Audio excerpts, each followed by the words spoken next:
हरे कृष्णा, नमस्ते, प्रणाम। राधे राधे गुरु जी। राधे, कैसी हैं? राधे ठीक राधे है गुरु गुरु जी। जी, ठीक है। आदम भैया को राधे राधे, प्रिया बहन, नायक बहन और प्रणाम हमारे गुरु जी। दिव्यांश, सबको नमस्ते, सबको प्रणाम। आशा करते हैं आप सभी स्वस्थ, सकुशल और सकुशल होंगे हैं। जी गुरु जी। ठीक है। जी तो गुरु हम जी। हमारी गरिमा बहन गायत्री जी मंत्र के गुरु जी। साथ आपको प्रारंभ करते हैं। जी गुरु।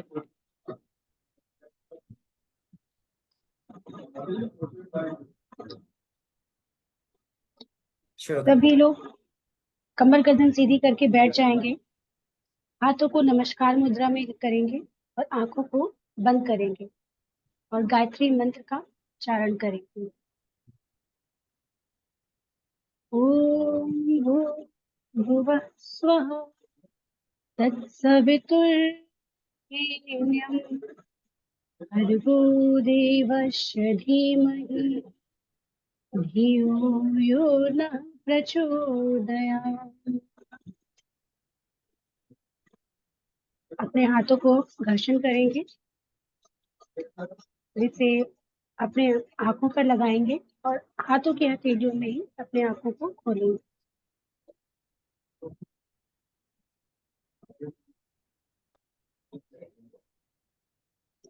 सभी को मेरा प्रणाम। प्रणाम। कौन सा सूत्र हुआ था आदरणीय बड़ी बहन? गुरु जी 33वां श्लोक हुआ था। अच्छा, तो हो चुका था कि कुछ शेष था? नहीं जो गुरु जी हो गया था। अच्छा, ठीक है। तो आज 34 होना है। जी गुरु जी। अच्छा, जो 33 था वो क्या था सूत्र, याद है? हाँ, मैत्री करुणा मुदिता है ना। मैत्री करुणा मुदिता जी उपेक्षाणाम गुरु। सुख दुख पुण्य अपुण्य विषयाणाम भावनाता चित्त प्रसादम। यही था। ठीक है, आज हम चलेंगे 34 नंबर की सूत्र में। 34 नंबर का सूत्र जानने के लिए 33 को जानना आवश्यक था, तो 33 आप लोगों ने पढ़ा और 33 2 दिन में कंप्लीट हुआ। नायक बहन सुन पा रही है हमारी? 33 जो है वो 2 दिन में कंप्लीट हुआ। ठीक है, अब चलते 34 की तरफ। 34 क्या कह रहा है? कह रहा है पृच्छदर्न विधारणाभ्याम वा प्राणस्य। ठीक है, क्या है यहाँ पे? ध्यान से समझिएगा। पृच्छदर्न विधारणाभ्याम वा प्राणस्य। जब बात पृच्छदर्न विधारणाभ्याम की करते हैं, कहते हैं बार बार बाहर निकालने और रोकने की अभ्यास की बात कही जा रही है। वहां प्राणस्य, किसकी बात? वहां का मतलब अथवा या समझ लीजिए, प्राणस्य मतलब प्राणवायु, अर्थात श्वासों को बार बार बाहर निकालने की और बाहर रोक कर रखने से लिया गया है।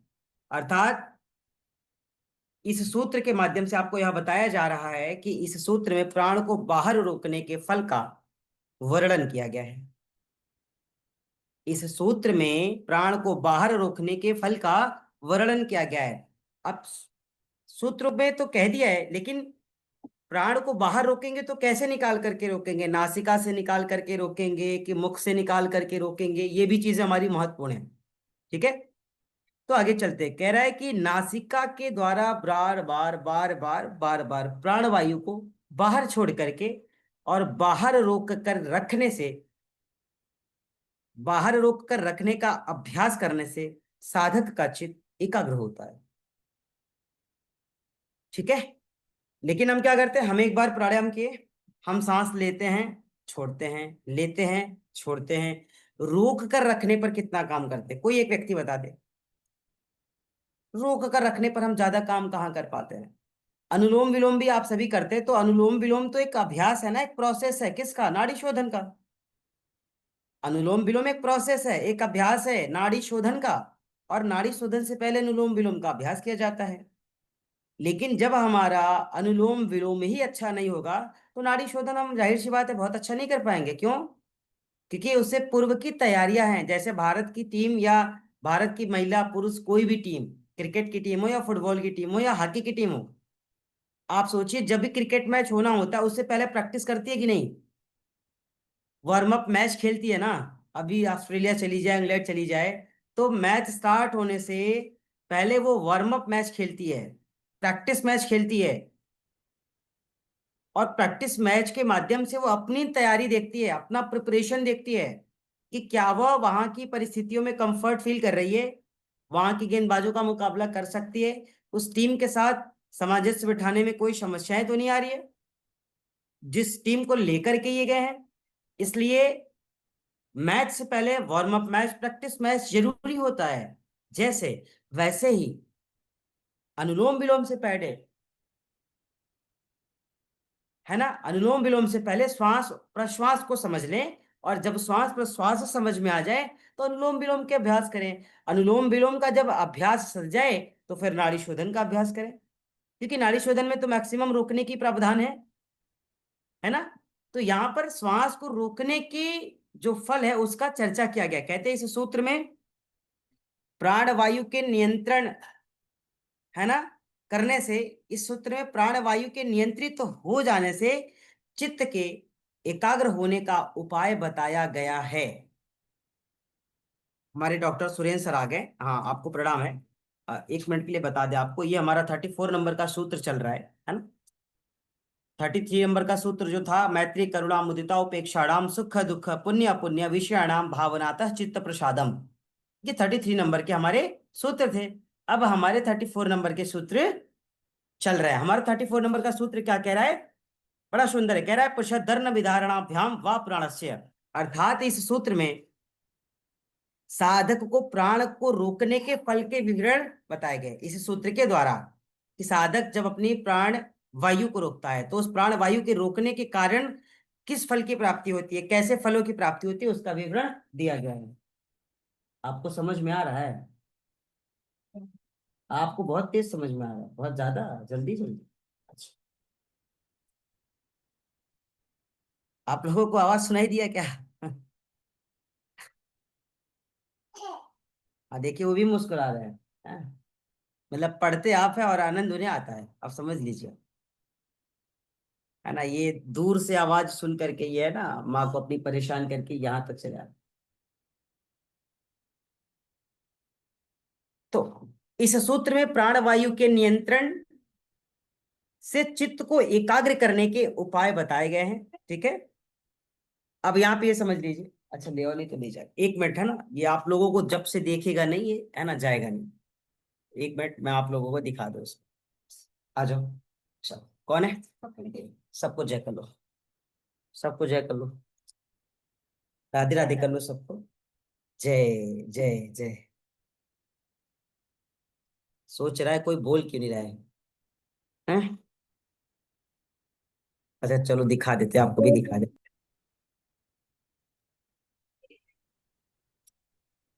जय कर राधे लीजिए, राधे। जय कर लो, राधे राधे। जय जय। राधे राधे।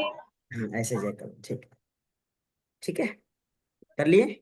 अब आप जा सकते हो, आप माँ के साथ अब आप जाइए, जाइए आप। पैर पटकना शुरू नहीं, अच्छे बच्चे हो ना, पैर नहीं पटकते, फिर बुला लेंगे बेटा, रोते नहीं।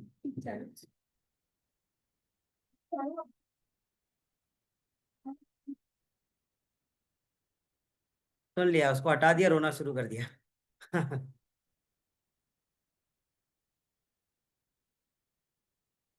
तो इस सूत्र में जिस प्राण को रोकने के लिए हम लोग पढ़ रहे हैं, जिस प्राण के रोकने के कारण उत्सर्जित होने वाले, प्राप्त होने वाले, मिलने वाले फलों की हम बात कर रहे हैं, वो फल है कौन सा,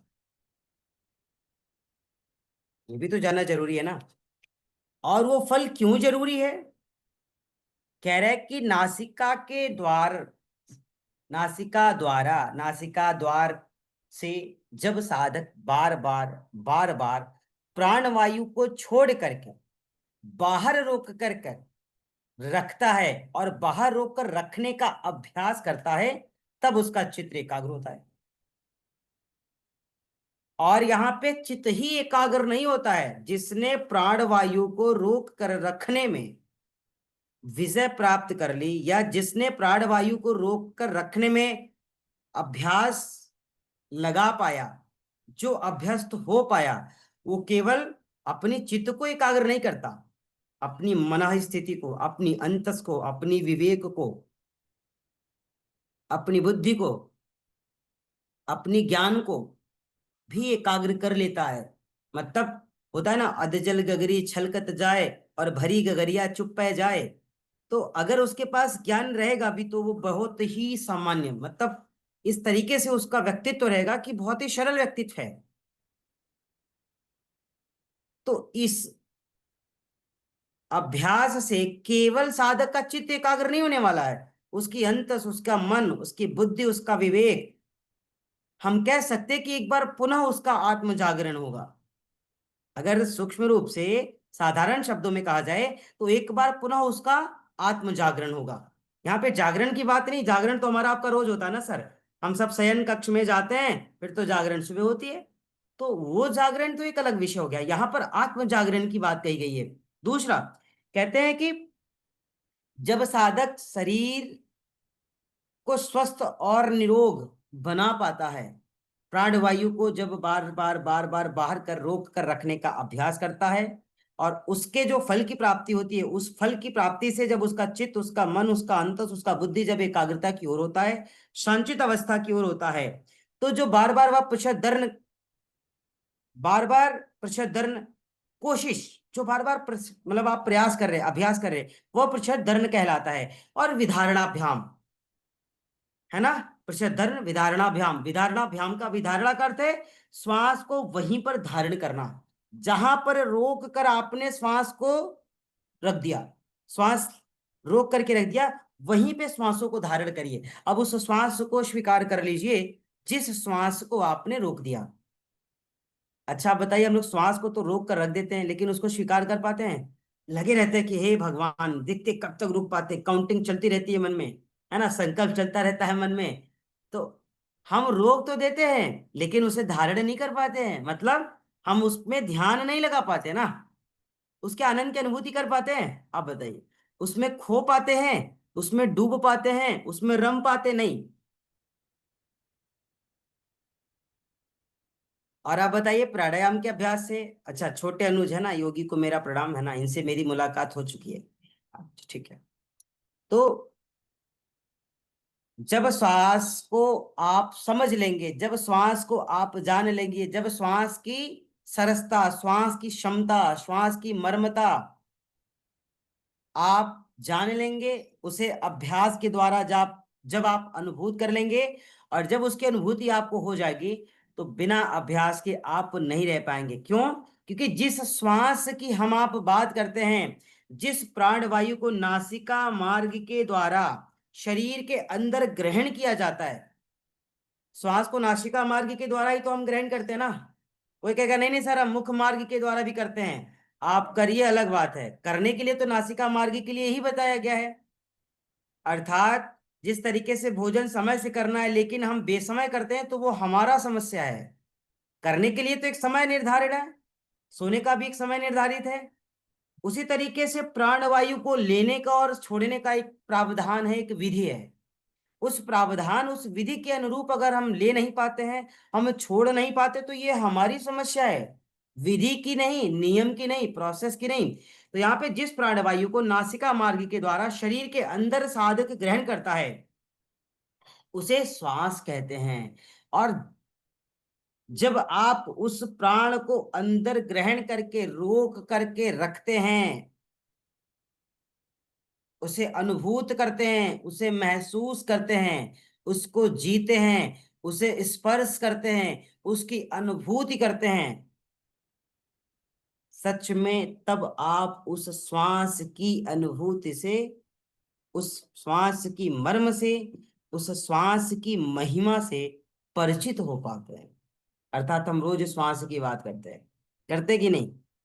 मूवी में तो गाना भी कोई निकाला है किसी ने ना, कि श्वास में तेरी सांस मिले तो मुझे सांस आए, मुझे सांस आए। अब हे भगवान, पता नहीं कैसे सांस में सांस मिलती है, हमें तो ये नहीं पता है।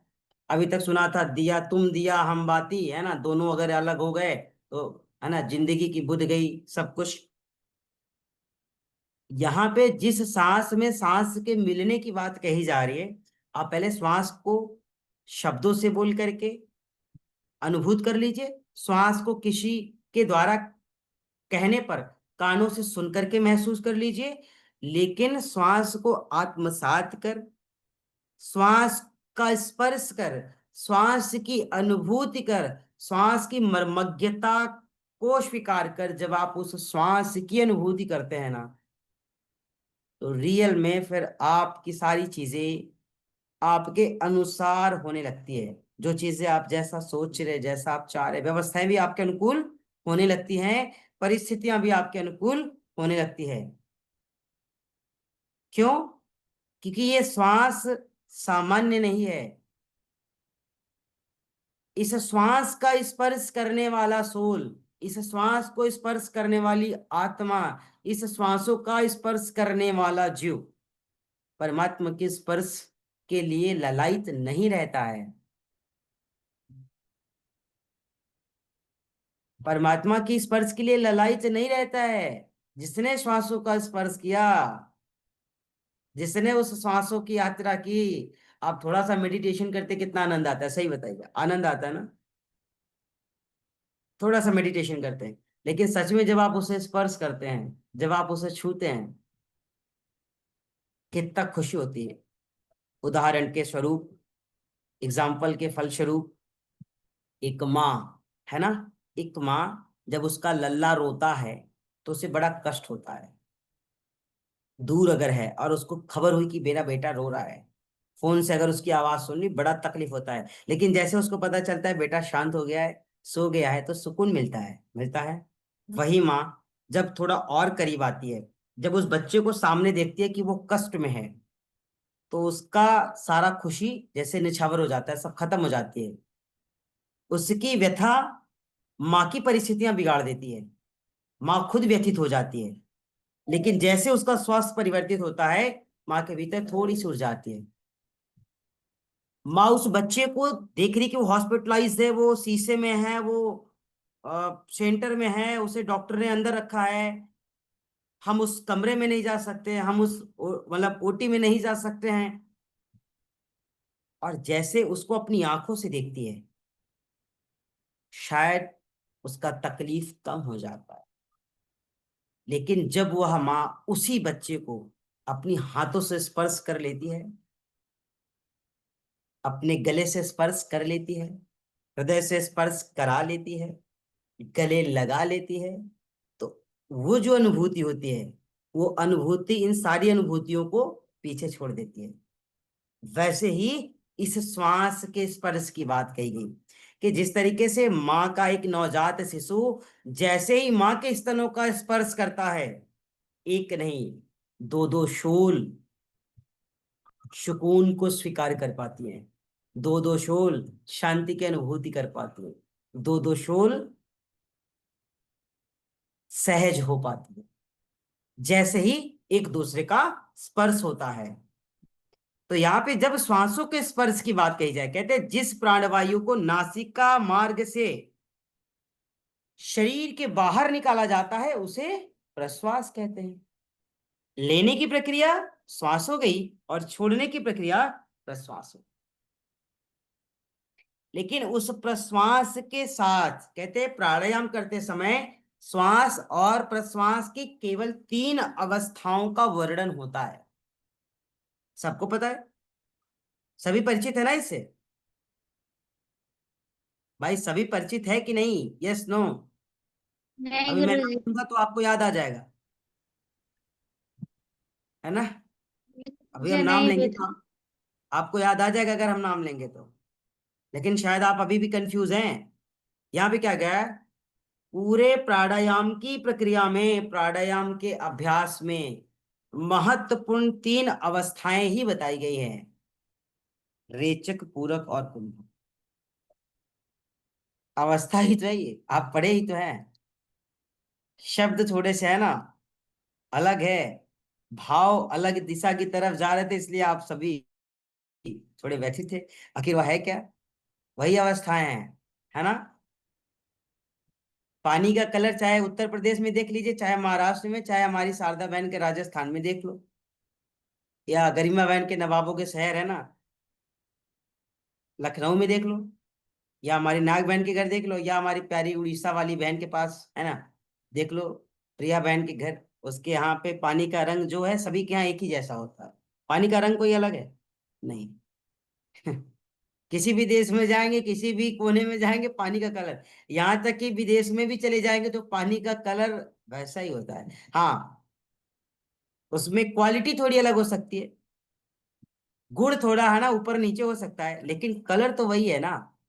तो वैसे ही जो विधि है ना, वो एक ही है। जो अवस्था है ना, वो तीन ही है, चौथी अवस्था नहीं बताएगी, तीन अवस्था बताएगी। चौथी अवस्था अगर इस रूप में देखा जाए, श्वास प्रश्वास, रेचक, पूरक, कुंभक के बाद, तो चौथी अवस्था है राम नाम पूरा पूरा स्वाहा। तीन के बाद कोई अवस्था नहीं, है ना। तो तीन अवस्थाओं का विशेष ध्यान रखेंगे। और ये जो तीन अवस्थाएं, रेचक, पूरक, कुंभक, ये सभी जानते हैं। रेचक का अर्थ क्या होता है? श्वास को बाहर निकालना। पूरक का अर्थ होता है श्वास को अंदर लेना। और कुंभक का अर्थ होता है श्वास को किसी विशेष जगह पे रोकना। और कुंभक के दो आयाम भी है, अंत्य कुंभक और बही कुंभक। ठीक है।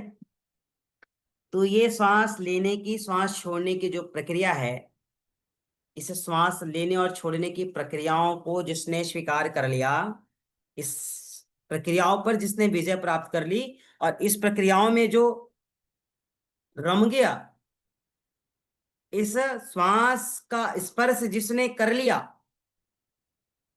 उसे किसी स्पर्श की फिर कोई लालसाएं, इच्छाएं, मीमांसाएं, आकांक्षाएं नहीं रहती है, किसी भी स्पर्श।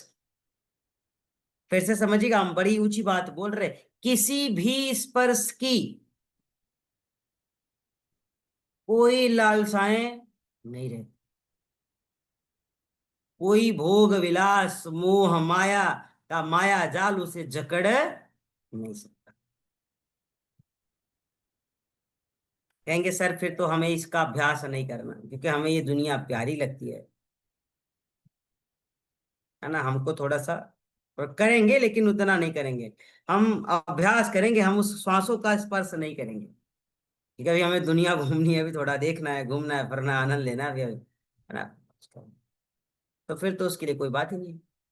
लेकिन जिस रियल सोल ने इसका स्पर्श कर लिया, फिर किसी व्यक्ति विशेष, वस्तु, स्थान, पुरुष, स्त्री, किसी के स्पर्श को इसको कोई आवश्यक, अपने में इतना संकल्पबद्ध और शक्तिशाली हो जाएगा कि उसके मंत्रों के उच्चारण से चीजें उत्पन्न हो सकती हैं। आप लोगों ने सुना होगा, पहले के संगीतकार ऐसे होते थे कि अपनी संगीत की मधुर धुन से, उस ध्वनि से अग्नि उत्पन्न कर दिया करते थे, दीप प्रज्वलित कर दिया करते थे। लेकिन आजकल के साधक की साधना ऐसी है कि जलती हुई दीप ही बुझ जाए, है ना। अगर वो पहुंच जाए तो जलती हुई दीप बुझ जाए, तो फिर क्या है, भगवान कुछ अपशगुन होने वाला है क्या, कुछ बुरा होने वाला है क्या? आदरणीय सुरेश सर हंस रहे, हमने गलत क्या कहा, आप बताओ। इतना अत्याचार, इतना पापाचरण सब हो रहा है, क्या हो रहा है, कहाँ जा रहे हैं लोग, है ना। पहले तो जलती दीपक का है ना, लोग सहयोग करते थे, पूरा गांव उस जलती हुई दीपक में तेल की आहुति देता था, है ना। आज अगर आप तेल रख दो, जरा सा ओझल हो जाओ, देखो चुराने वाला तेल की डब्बे भी चुरा ले जाएगा, दिया जले और चाहे ना बंद हो जाए। सोचिए आप कैसी स्थिति आ गई है। तो श्वास का स्पर्श सामान्य नहीं है, श्वास को स्पर्श करने वाला है ना, किसी स्पर्श की लालसाएं, इच्छाएं और कामनाओं से मुक्त हो जाता है। आजकल तो संगीत का है ना अर्थ ही बदल गया है। हाँ, ये तो बहुत अच्छी बात है आप, तो संगीत का अर्थ बदल गया है, तो ये आपको कैसे पता? इसका मतलब कि आप सुनती हैं। कोई बुरी बात नहीं, हम सब सुनते हैं, नहीं भी सुनेंगे तो कहीं ना कहीं सुनने को मिल जाता है ना, समाज ही ऐसा है, कहीं ना कहीं मिल जाएगी। लेकिन उस संगीत को फिर हम सुने ही ना उनको भी, उनके उनकी व्यूवरशिप कौन बढ़ाता है? हमारे आप जैसे लोग बढ़ाते हैं। सर नए पुराने सब सुनते हैं गुरु जी, है ना। तो कोई बात नहीं, एक समय थी कि भोजपुरी एक मतलब बड़ा लोगों को प्राउड होता था भोजपुरी के लिए, कि एक भाषा है भोजपुरी, अवधि, है ना।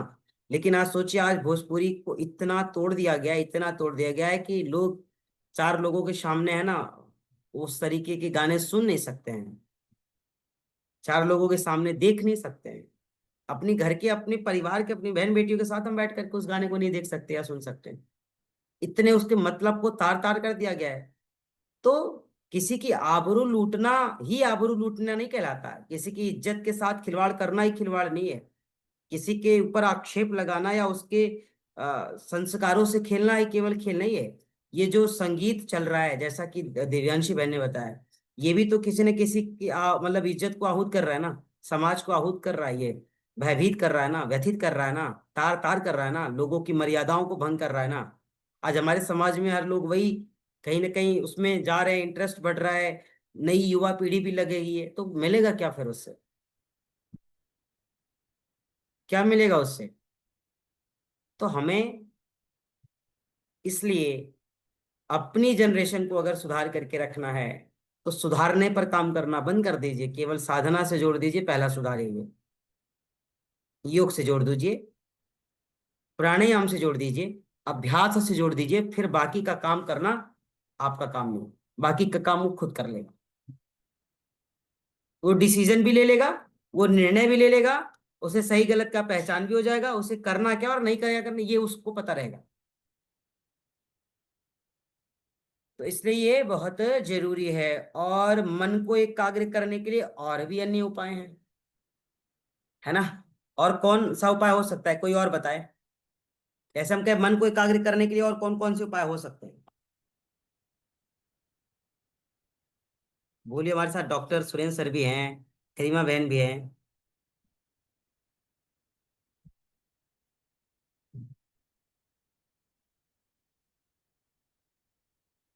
भैया, मन को उपाय करने, मन को मतलब मन को शांत करने का क्या उपाय है?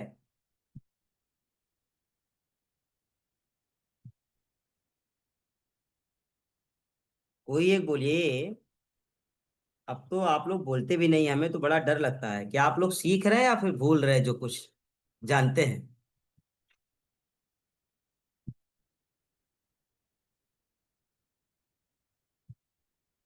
अब हम कहेंगे कि अब हमारे आदरणीय सुरेंद्र सर बोलेंगे, अब हम जिस हाँ। गुरुदेव, ध्यान का साधन। ठीक है सर, एक विषय ध्यान का, और दूसरा कोई? ओम का उच्चारण करना। बहुत सुंदर, क्या बात है, बोला तो सही, हाँ ठीक है। गुरु जी, कोई भी कला जो आपको पसंद हो, जैसे गार्डनिंग हो गई, या आपको कुछ भी पेंटिंग बनाना पसंद हो, तो वो भी एक ध्यान एकाग्र करने का तरीका होता है, और एक संगीत भी होता है जो ध्यान एकाग्र करने का तरीका होता है। बहुत सुंदर, और कोई?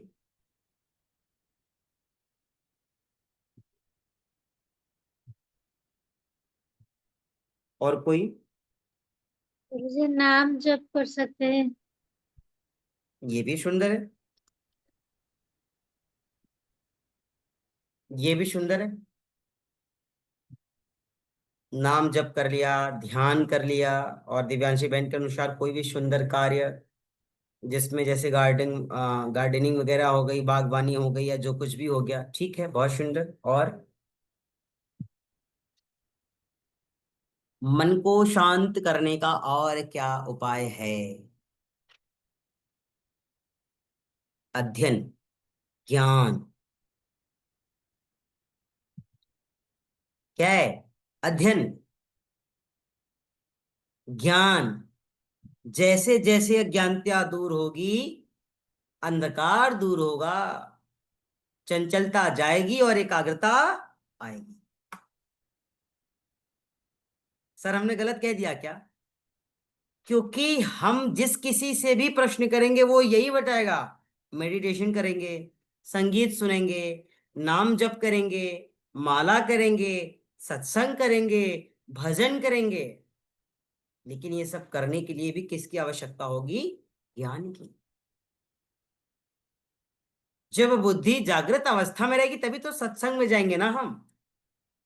अगर बुद्धि जागृत अवस्था में नहीं रहेगी, तभी तो हम गाने सुनेंगे ना, चार बोतल वोट के काम तेरे रोज के, मैंने अपना नहीं इसलिए बोला ना, मतलब काम मेरे नहीं। तो अगर जागृत अवस्था में रहती तो हम ऐसा कहते क्या? तब हम कहते कि सत संगति और विमलमति से पत्थर मन कुंदन बन जाए, और नीरस सा टुकड़ा शीशे का हाथों का कंगन बन जाए। कब कहते? जब ज्ञान हमारे भीतर होता, जब हम ज्ञानार्जन करते, ज्ञान का अर्जन करते, ज्ञान सीखते, ज्ञान लेते, ज्ञान को स्वीकार करते, ज्ञान का अर्जन करने के लिए अध्ययन करते। देखिए, प्रश्न का उत्तर बड़ा सरल रहता है और लोग पता है बहुत बड़ा सोच लेते हैं, इसलिए वो उत्तर ही नहीं दे पाते हैं। आप लोगों ने सोचा ना, अरे ये सारे विषय तो है ही, अब हम बताएं क्या? और फिर जब मैंने जबरदस्ती पूछा तो आपने वही बताया जो हमको पता था, आप वही बताएंगे, इसके अलावा आप। लेकिन सच तो ये ना कि चित्त को शांत करने का, मन को शांत करने का, अंतस को शांत करने का, वेदनाओं को शांत करने का, पीड़ाओं को शांत करने का, दुखों को शांत करने का, विकारों व्याधियों की निवृत्ति के लिए ध्यान की आवश्यकता होगी। केवल औषधि से विकार ठीक नहीं होंगे। औषधि अगर लिया, बीमारी क्या ठीक हो गई? ये ठीक नहीं हुआ, तो आप बढ़िया बढ़िया औषधि ले लो, नहीं ठीक होने वाला है। और ये ठीक कैसे रहेगा? ज्ञान से। ये कैसे ठीक रहेगा? ज्ञान से। तो ज्ञान भी तो आवश्यक है ना। और जब आपके भीतर ज्ञान होगा, जब आप ज्ञान की तरफ जाएंगे, तभी आप योग दर्शन की बात करेंगे, तभी आप योग दर्शन पढ़ेंगे। जिसके भीतर ज्यादा ज्ञान होगा वो भी योग दर्शन नहीं पढ़ेगा, जिसके भीतर एकदम नहीं रहेगा वो भी नहीं पढ़ेगा। जिसके भीतर है, सम है, बैलेंस है, वो कहेगा चलो ठीक है, मौका मिला है तो पढ़ लें। जो नहीं पढ़ रहे वो, अब हम उनके लिए कोई कटाक्ष नहीं करेंगे, हो सकता है सच में उनके पास ज्यादा हो, ये भी हो सकता है। या हो सकता है उनकी परिस्थितियां ऐसी बन पा रही हो कि वो, है ना, उनके कुछ कर्म फल के सिद्धांत ऐसे रहे हों, उनके जीवन के पूर्व जन्म के कुछ शुभ और अशुभ संस्कार ऐसे रहे हों कि उनकी कोशिशों के बावजूद भी शायद न जुड़ पा रहे हो। तो इस विषय को भी तो समझना पड़ेगा। तो मन को एकाग्र करने का और भी जो अन्य उपाय है, ज्ञान है। लेकिन योग दर्शन क्या कह रहा है? योग दर्शन कह रहा है विषयवती व प्रवृत्ति उत्पन्ना मनसा निबंधनी स्थिति। इसमें एक लाइन को फिर से थोड़ा सा काटिए और फिर दूसरी लाइन पे जाइएगा। जब मनसा की बात करें तो मनसा के बाद निबंधनी से पहले स्थिति की यहाँ पे विवेचना कर लीजिए। कह रहा है विषयवती वा प्रवृत्ति उत्पन्न मनसः स्थिति निबंधनी। मतलब यह सूत्र कह क्या रहा है? कह रहा है कि मन को एकाग्र करने का एक और भी अन्य उपाय है, जहां पे विषयवती व प्रवृत्ति उत्पन्ना मनसः स्थिति निबंधनी की बात कही गई है। इसका अर्थ क्या हुआ? कहते हैं इस सूत्र में मन को स्थित करने का एक और उपाय बताया गया है। जैसे हम आपको बता रहे हैं, पहले तो इस विषयवती प्रवृत्ति उत्पन्ना और मनसा की स्थिति को जानिए, निबंधनी की स्थिति को जानिए, स्थिति की मतलब मर्म को जानिए। जब अब विषयवती की बात कही जाए, विषयवती का मतलब शब्द स्पर्श रूप रस गंध की बात कर लीजिए आप। विषयवती, मन को कैसे एकाग्र करना है? विषयवती, ध्यान से समझिएगा। शब्द स्पर्श रूप रस गंध, मन कैसे एकाग्र हो गया? विषयवती। स्पर्श, है ना, आपको किसी को गले लगाने की बहुत इच्छा हो, बहुत इच्छा हो, लेकिन वो आपके गले लगने के लिए अवेलेबल नहीं है, आपका मन व्यथित होगा, आपकी एकाग्रता बंद हो जाएगी, भंग भी हो जाएगी, दिमाग की बत्ती गुल हो जाएगी, है ना। लेकिन जैसे ही उस बालक को, उस भाई को, उस बहन को, उस माता पिता को, स्त्री को, पुरुष को, जैसे ही वो गले लगाता है, उसका मन कुछ देर के लिए शांत होता है। तो मेरा लाल मिल गया, तेरे लिए तो मैं कब से परेशान थी। मन शांत हुआ थोड़ा सा, जब वो माँ अपने उस बालक को अपने गले लगाई, जब वह बालक अपने वृद्ध पिता को गले लगाया, उसका मन थोड़ा सा शांत हुआ। एक बात और, शब्द की बात, बहुत व्यथित है, पिता ने कह दिया अरे बालक तू क्यों परेशान है, तेरी बिजनेस की व्यवस्था करना मेरी जिम्मेदारी है, तू आनंद से रह, है ना, तुझे कोई टेंशन लेने की आवश्यकता नहीं है। बेटे का मन थोड़ा सा शांत हुआ, किसके माध्यम से? शब्द के माध्यम से, है ना।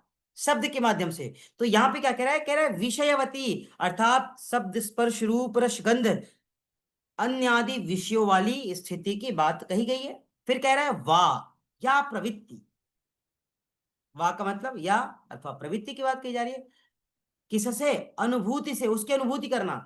पिता ने कह दिया क्या, बेटा तुझे कोई टेंशन लेने की आवश्यकता नहीं है, तुझे किसी भी फिक्र करने की आवश्यकता नहीं, किसी भी प्रकार की। हाँ मैंने तेरी फिक्र के लिए।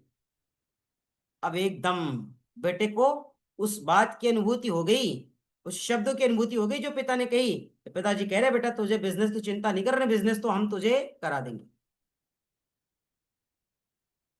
मन को थोड़ा शांति मिला मिला। अच्छा आगे चलते हैं। उत्पन्ना, उस अनुभूति से जो उत्पन्न हुआ या पैदा हुई, क्या, मनसः, मन की स्थिति। पिता ने कहा करा दिया, बेटे का मन कैसा हुआ, शांत हुआ। मनसः स्थिति, मन की स्थिति, स्थिति मीन्स अवस्था, वो जो मन का एक अवस्था बन गया है। फिर क्या कह रहा है, निबंधनी, एक जगह पर बांधने वाली होती है, एक जगह पर रुकने वाली होती है। अब हमें कोई टेंशन नहीं है क्योंकि पिता ने कह दिया बेटा तेरे व्यापार की तो चिंता तुझे नहीं करनी है, मैं हूं। मन एकाग्र हो गया। अर्थात कह रहा है कि शब्द स्पर्श रूप रस गंध आदि विषयों से उत्पन्न हुई अनुभूति जो है ना, वो भी मन को किसी एक जगह पर बांधने वाली होती है। यस या नो। कोई कोई खुशबू ऐसी होती है ना, वाह, कहते कस्तूरी कुंडली वैसे मृग ढूंढे मन माही, है ना। कस्तूरी की अगर कहीं खुशबू भी आ रही है ना, किसी किसी ने कस्तूरी को कोई लगा करके भी चलाया ना, भाई आस पास के माहौल को बदल देगा। कस्तूरी कुंडली बसे मृग ढूंढे मन माही। तो वो जो उसकी खुशबू थी, जो उसकी गंध थी, उसने आपको अवाक कहने के लिए, अरे वाह क्या बात है, हाँ हाँ ये खुशबू तो जाए ही ना, बहुत अच्छी, ऐसी हवाई चलती रही, इस खुशबू की अनुभूति होती रहे। क्या है, गंदी तो है। मन को एकाग्र किया, आपकी मन को रोक करके उसकी खुशबू पे, उसकी सुगंध पे, उसकी गंध पे आपको ले गया, आपका मन वहीं पे एकाग्र हुआ कि वाह। छोटा सा एग्जांपल नई जनरेशन के हिसाब से, अरे भाई कौन सा परफ्यूम मार के आए हो हैं? एक विषय। दूसरा, हे भगवान तुम्हारे पास खड़े होने से स्मेल आ रही, कोई परफ्यूम वगैरह नहीं रख सकते थे मार के आने के लिए, पता नहीं क्या लग रहा है, 2 दिन से नहाए नहीं हो। दो तरीके के लोग हैं, दोनों से गंदगी आ रही है, दोनों से गंदगी आ रही है। एक की गंध ने मन को प्रफुल्लित कर दिया, मन को शांत कर दिया, मन को एकाग्र कर दिया, और दूसरे गंध ने मन को व्यथित कर दिया, मन को विचलित कर दिया, मन को परेशान कर दिया। हे भगवान कैसी गंधा, कैसी दुर्गंध है। तो कहते हैं कि ये जो शब्द स्पर्श रूप रस गंध के कारण होने वाली अनुभूति है ना, यह मन को किसी एक स्थान पर, किसी एक स्थिति में बांधने वाली होती है। अब आगे चलते हैं, मुझे बस 2 सेकंड दे देना, 2 सेकंड दो।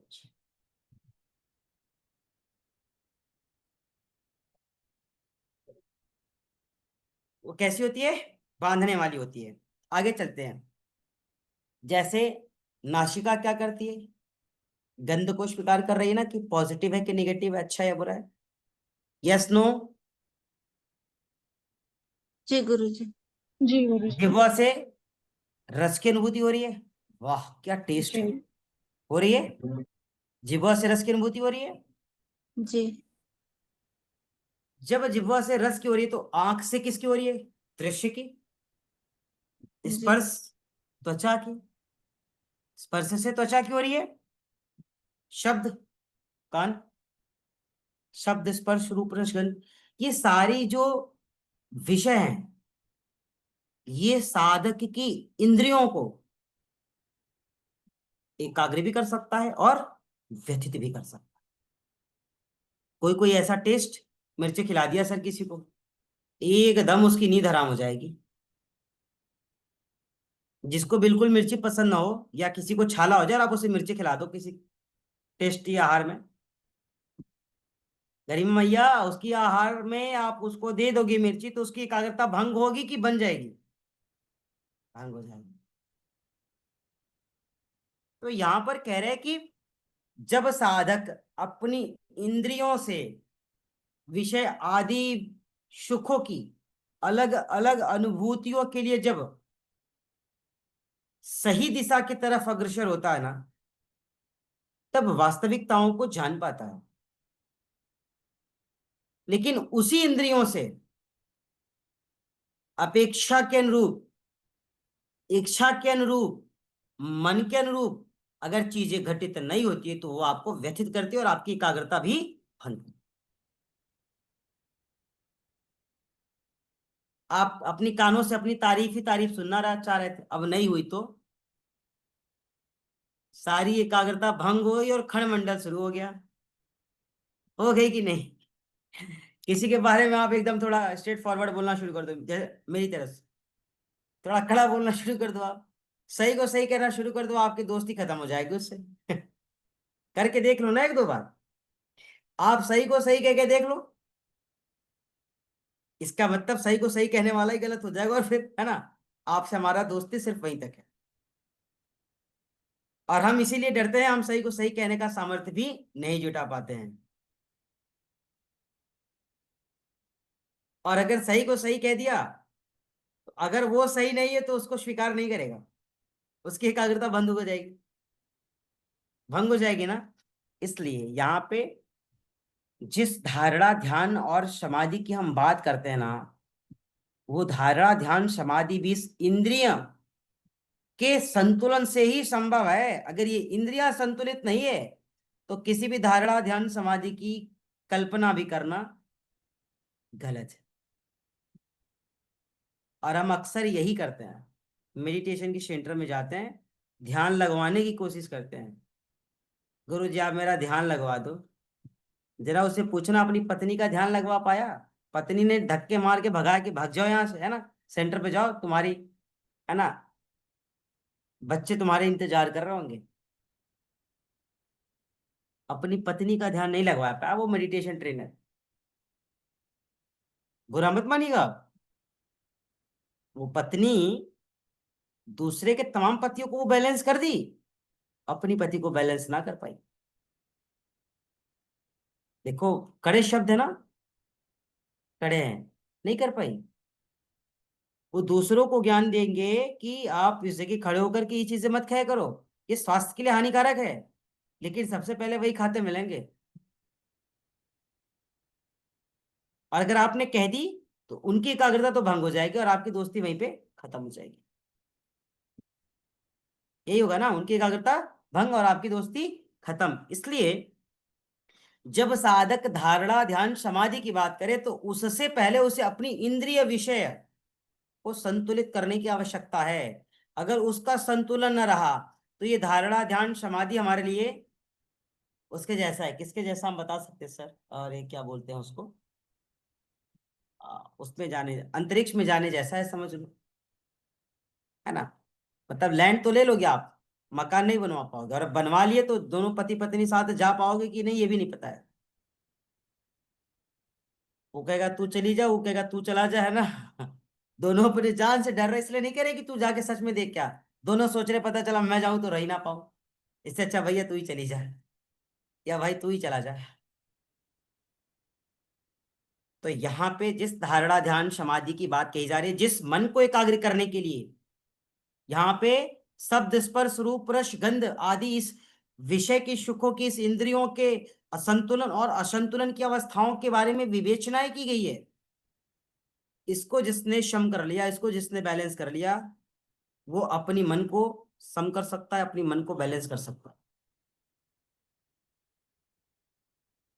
कोई एक व्यक्ति इसमें से बताया कि कभी अगर मैगी खाने का मन किया हो तो एक बार हमने अपने मन को मना किया होगा कि रहने दो आज नहीं बनाएंगे। एक बार मन किया कि आज भोजन बनाने की इच्छा नहीं है, आज जोमेटो से ऑर्डर कर देते हैं, कर दिया। आपके मुख से आवाज आई कि नहीं कि मोबाइल में है ना, पति परमेश्वर ने टाइप कर दिया, 5 मिनट बाद गेट पे खड़ा है ना, मैम अपना ऑर्डर ले लीजिए। और मन को मना कर दिया हो किसी ने, बता दो। हम तो एक बार दिल्ली का वाकया मुझे याद है, अभी आदरणीय सुरेंद्र सर से मिलकर आ रहे, आपको शायद मैंने बताई थी, जो मेरे साथ थे। उनको भूख लगी रात को 1:30 बजे, कह रहे सर कुछ ऑर्डर करो। होटल वाला कह रहा है कुछ नहीं सर, अभी इतनी रात में मिलेगा, आप ऑर्डर कर देंगे तो आ जाएगा। और पता नहीं कौन सी रोटी दिया था उसने। करीमा बहन आप घबरा जाओगे, 480 रुपये उसने पेमेंट ले लिए, 4 रोटी और सब्जी दी थी केवल। हमने उससे पूछा एक प्लेट सब्जी की कीमत भी अगर मान लो 200 रुपये होगी, तो फिर ये रोटी कितने की है? 60 रुपए की रोटी पड़ गई एक तो, फिर तो। और वो सोचा कि मतलब इतने खाने में तो हमारा पर्याप्त हो जाएगा, भाई उसके भी 480 रुपये में पेट ना भरे। और हमें तो तब पता चला जब वो नींद में कह रहा है बस सर पासवर्ड बता दो, इसको पेमेंट करना है।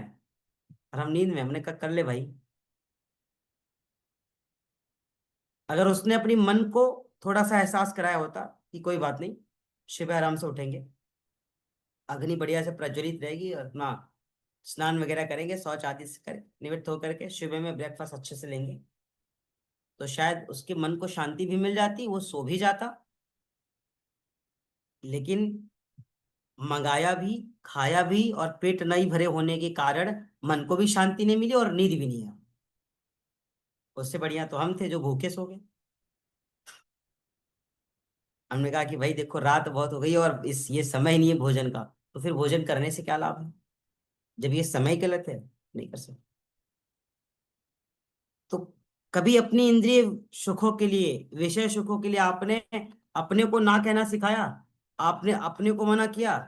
अपने को रोका? नहीं। और जिसने रोका नहीं, जिसने रोकने की प्रवृत्ति ना अपनाई, रोकने की विधि ना अपनाई, सीखने की कोशिश ना की, वो कुछ नहीं कर सकता, परेशानी रहती है। इसलिए कहते हैं विषय का साक्षात्कार जब हो जाता है साधक को, विषय का साक्षात्कार, हम इंद्रिय विषयों की बात कर रहे हैं, विषय का साक्षात जब साधक को हो जाता है, तो उसके जीवन में संदेह नामक, शक नामक रोग का समाधान हो जाता है। संदेह है क्या? भूख लग गई तो क्या करेंगे? संदेह है क्या? नहीं हुआ तो क्या करेंगे? संदेह है क्या? आसन से लाभ न हुआ तो क्या करेंगे? संदेह है क्या? ज्वाला सर ने नहीं पढ़ा तो क्या करेंगे? संदेह है क्या? प्राणायाम की कक्षा नहीं चल रही, पता नहीं अब चलेगी कि नहीं, तो क्या करेंगे? तो ये जो संदेह नामक जो एक बीमारी है ना ये खत्म हो जाएगी जब हम अपनी इंद्रिय विषयों का साक्षात्कार कर लेंगे। ज्वाला सर बिल्कुल ओके, उन्हें ऑल इज वेल, उनको बिल्कुल पता है कि हमको पढ़ाना है और बड़ा डेप्थ तक पढ़ाना है, इसलिए बिल्कुल इत्मीनान से है कि भाई जितना आपने दिया उससे कहीं ज्यादा देना है, और जब देने का कोई समय ड्यूरेशन फिक्स नहीं है, तो मैक्सिमम चाहे जितना समय लग जाए देना है। लेकिन जब मन में विषयों का, इंद्रिय विषयों का साक्षात्कार, इस अनुभूति नहीं करेगा यह शोल, तब तक संदेह नामक बीमारी नहीं जाएगी।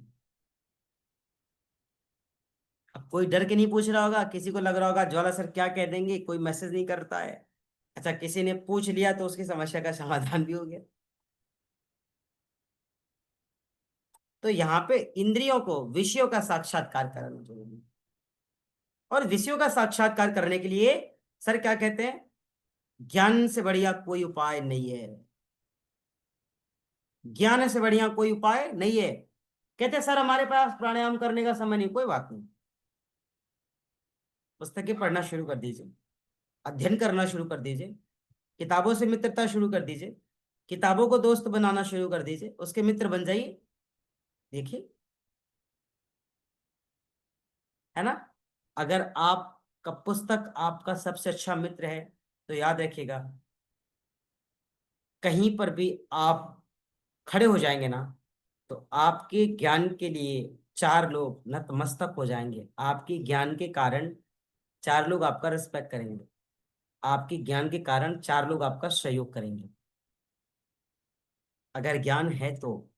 छोटा सा एग्जांपल अभी मैंने इंस्टा पे शेयर किया है, कल बीएसबी की मीटिंग थी, भारतीय शिक्षा बोर्ड की, जिसके लिए महीनों से तैयारियां चल रही थी, जिसमें भारतीय शिक्षा बोर्ड के है ना चेयरमैन है हमारे आदरणीय एनपी सिंह सर, जो पूर्व आईएएस है, रिटायर्ड एक्स ऑफिसर हैं, आईएएस ऑफिसर।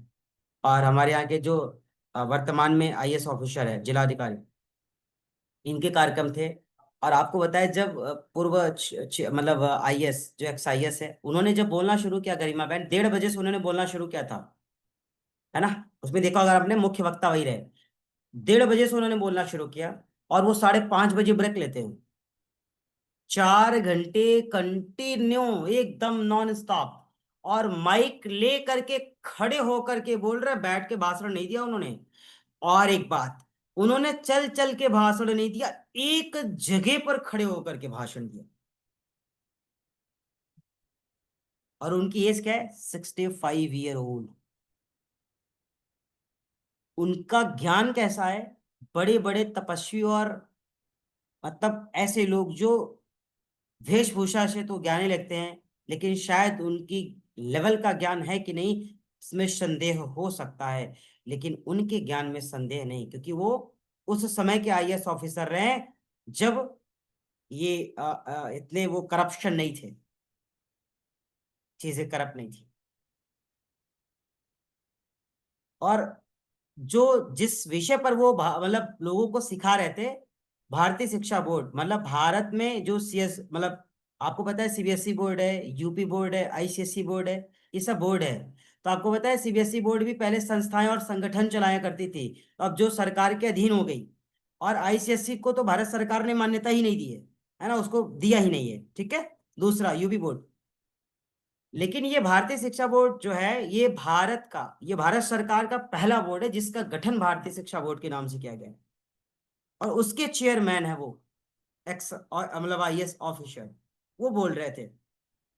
तो कार्यक्रम का लीडिंग रोल हम लोगों को ही करना था। और यहाँ पे मंडल स्तरीय कार्यक्रम था, जैसे मंडल है ना, मुख्यालय का मंडल होता है। तो मंडल में यहाँ पे हमारे यहाँ 3 डिस्ट्रिक्ट्स हैं। उन तीनों डिस्ट्रिक्ट्स के जो अपने यहाँ के हायर से हायर एजुकेशन वाले स्कूल्स रहे हैं, उनके डायरेक्टर एंड प्रिंसिपल्स ही सब आए थे, केवल उन्हीं को इनविटेशन था। और वो सारे जब सुनना शुरू किए ना, जिनको अपने आप में बहुत प्राउड फील होता था ना, जो अरबों खरबों में जिनका स्कूल खेलता है ना, वो इस तरीके से नतमस्तक हुए ना, उनको कोई नतमस्तक नहीं कर पाया था आज तक। जिस तरीके से एनपी सिंह सर ने अपनी भाषा से, अपनी शब्द शैली से, अपनी ज्ञान से सबको विवश होने के लिए मजबूर कर दिया। तो ज्ञान वो विषय है जो कहीं भी रिस्पेक्ट आपकी बढ़ा सकता है, आपके ज्ञान का सम्मान हर जगह होता है। इसलिए अज्ञानताओं से बचना है, विषमताओं से बचना है, दोषों से बचना है, दरिद्रताओं से बचना है, दूषिता से बचना है, तो ज्ञान का अर्जन करना शुरू कर दीजिए, ज्ञानार्जन। और जिस प्रकार विषय का साक्षात्कार हो जाने के बाद साधक के जीवन से सारे संदेह नामक विकार का समाप्त हो जाना, एक क्षण में, एक सेकंड में, एक भाव में उसका निस्तारण हो जाना, इस साधक के गुणों से लोग परिचित हो सकते हैं, इस साधक के गुणों को लोग स्वीकार कर सकते हैं। वो गुण किसी को भी ऐसे ही प्राप्त होने वाला नहीं है। उस गुण के लिए आपको पुरुषार्थ करना पड़ेगा, मेहनत करना पड़ेगा। क्यों? क्योंकि यही वो गुण है जो मन नामक, गंध नामक, स्पर्श नामक, रूप नामक ग्रंथि जो है, इन सब को एक माला की मोतियों में पिरो सकता है, बांध सकता है, उसको गले का आभूषण बना सकता है, और जीवन उससे क्या हो जाएगा? आनंदित हो जाएगा। तो आपको क्या करना है? आपको धारणा ध्यान समाधि के लिए नहीं भटकना है। धारणा ध्यान समाधि तो आपके जीवन का एक आभूषण बन जाएगा तब, जब आप इंद्रिय विषयों का साक्षात्कार कर लेंगे। और इंद्रिय विषयों का साक्षात्कार करने के लिए सबसे अच्छा साधन है अभ्यास, ज्ञान का अभ्यास, ज्ञानार्जन। हमने प्राणायाम और आसन की बात नहीं की। सर प्राणायाम करने वाला, आसन करने वाला भी बीमार हो जाता है, आपने तो हमें बताया अभी। लेकिन ज्ञान का अर्जन करने वाला, ज्ञान देने वाला, देखिए 4 घंटे एक जगह पर खड़े होकर के स्टैचू की तरह स्पीच दे रहे थे वो। हम लोग खुद दंग रह गए। बैठने वाले 4 घंटे कई बार कुर्सियां छोड़ करके वॉशरूम और ड्रिंकिंग वाटर और ये सारी चीजें वो एकदम बोलते रहे। फिर जब समापन हुआ, उन्होंने बताया, ये तो मैंने आधा ही बोला। मैं एक बार माइक उठाता हूं तो मेरी कैपेसिटी है मैक्सिमम 10 घंटे की, और मिनिमम 8 घंटे में ऐसे ही बोलता रहूंगा। ऐसे ही उनको भारतीय शिक्षा बोर्ड का चेयरमैन नहीं बनाया गया है।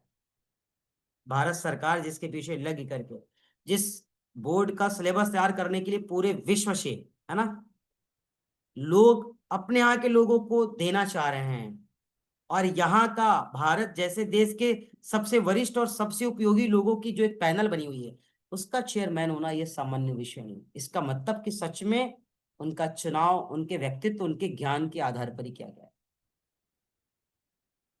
तो इसलिए ज्ञान की महिमा सदा हमेशा गाई गई है और गाई जाएगी।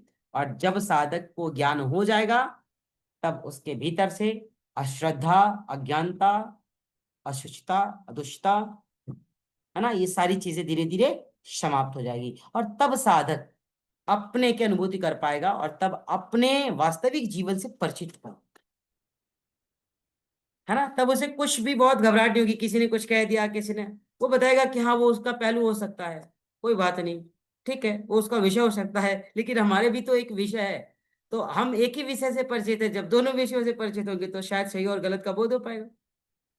आदरणीय सुरेंद्र सर, यस नो, है ना। तो ये रहा हमारा 35 नंबर का सूत्र। और आप सब भी ज्ञान का अर्जन करें, देखिए बहुत जरूरी है, ठीक है।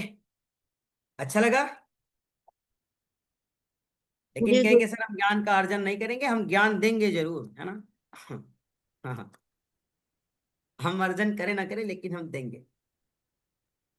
ठीक है, आप सब बहुत अच्छे। और जो लोग जुड़ पाते हैं, मैं अपने को सौभाग्यशाली नहीं परम सौभाग्यशाली समझता हूँ कि आप भी उसी श्रेणी में हैं जिस श्रेणी में हम थे, और आप उस श्रेणी में चले जाएंगे जिस श्रेणी से को हम छोड़ जाएंगे आपके लिए। तो है ना, आप सब में वो गुथता है, गुड़ता है, और वो विषय है, और वो डेडिकेशन भी है, सजगता भी है। ठीक है, आ जाओ आ जाओ आ जाओ आ जाओ, होगी क्लास और होगी, आ जाओ। देखिए वो सोया नहीं है ना, वो अभी भी वेट कर रहा है। ये होती है। हाँ, एक बात उन्होंने कल आपको बताई, मैं आपको बता दूं, शायद अब मैं पूरा सही भी नहीं बता पा रहा हूँ, लेकिन उन्होंने बताया, पूछा था लोगों से क्वेश्चन कि क्या आप ये बता सकते हैं कि एक नवजात जो बालक होता है, जो 5 वर्ष से कम आयु का होता है, उसका जो मन है ना, वो, उसका जो दिमाग है, वो 1 सेकंड में कितनी बार सोच सकता है? 1 सेकंड में।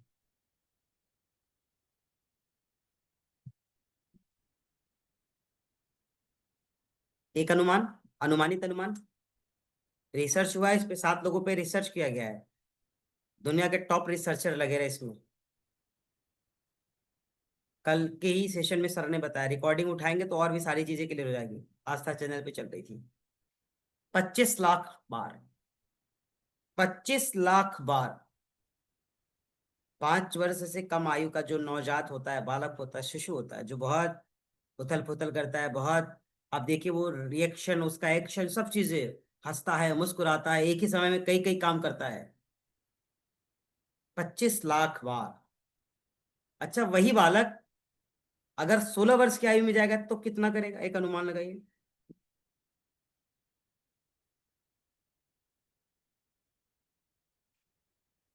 और जो 25 लाख बार कर रहा है ना, वो 25 लाख विषयों पर 1 सेकंड में सोच सकता है, इतनी उसके सामर्थ्य होते हैं, क्योंकि अभी वो बिल्कुल प्योर है, दोष से, दुर्गुण से, विकारों से, व्याधियों से, है ना, अच्छे से एकदम परे है वो, उसको कुछ नहीं पता, एकदम प्योर एंड क्योर सोल है।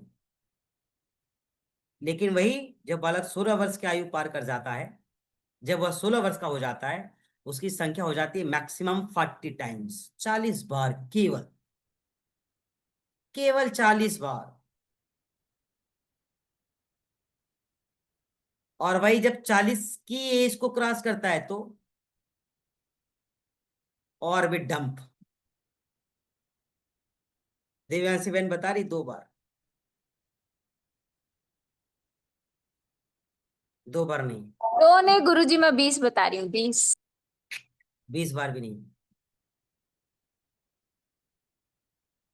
एक समय में एक विषय पर सही से भी नहीं सोच पाता, ये है उसका रेशियो।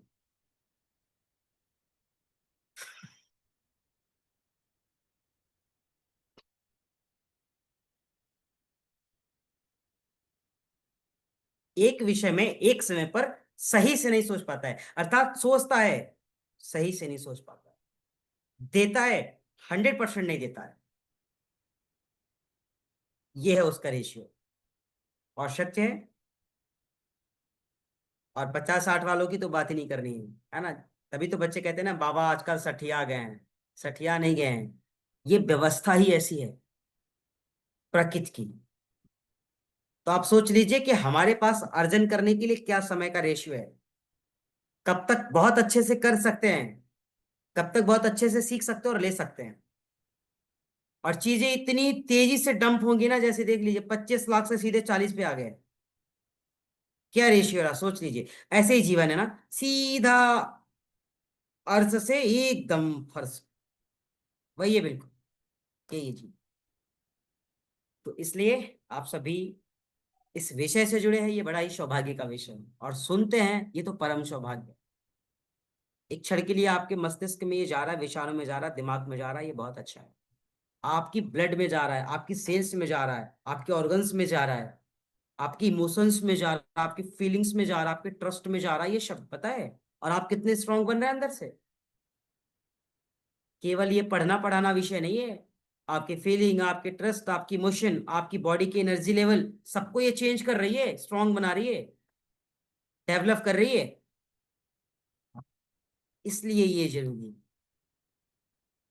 जिसने छोड़ दिया, हमने कहा ना, या तो ज्यादा डेवलप होगा, या परिस्थितियां ऐसी बन पा रही होंगी, कोशिशों के बावजूद भी कनेक्ट नहीं हो पा रहे होंगे। चाहते होंगे लेकिन परिस्थितियां ऐसी होंगी, और परिस्थितियां अगर ऐसी बन रही तो उसके पीछे भी कर्मफल के सिद्धांत होंगे।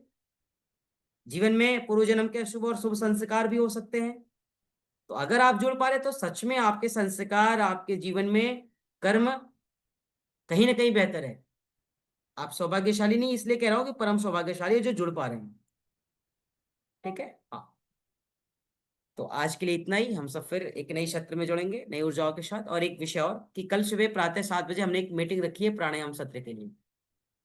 तो मैंने ग्रुप में मैसेज छोड़ा है, सभी लोग उस सत्र में जुड़ेंगे, मीटिंग में। और फिर आगे डिस्कशन करेंगे, ठीक है। और आ, शाम के सत्र को फिर से वैसे करेंगे, और इस सूत्र के साथ फिर आगे बढ़ेंगे, है ना। सूत्र पूर्ण हो चुका है, 36 में हम चलेंगे। ओके, तो सभी को हरे कृष्ण। धन्यवाद गुरु जी। धन्यवाद। प्रणाम। प्रणाम जी, नमस्ते।